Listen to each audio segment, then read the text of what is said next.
એ સૌરાષ્ટ્રની ધરતીમાં મહેતા ખડાના ચરણોની માલિકો એમ કહેવાય કે માથું ઝુકાવી અને આધિ વ્યાધિ અને ઉપાધિ એમ કહેવાય કે જેના દરબારની માલિકો ભાંગીને ભૂકો થાય એવું સાહેબ મંદિર આવેલું હોય.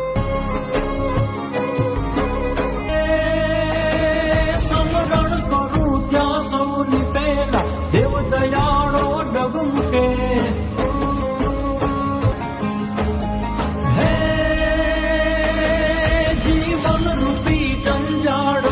જો તું તમે જડકાવજો દયા સમોદરિયો બની મોજું તમે લહેરાવજો. પ્રગટી પર ચાપી પથ્થરમાં પૂજાય છે વર્ષો જૂનું એ વેણ દઈને કર્મમાં કહી જાય છે. દાદા દયાળા પ્રગટ થઈ પૂજાય છે, દાદા પ્રગટ થઈ પૂજાય છે.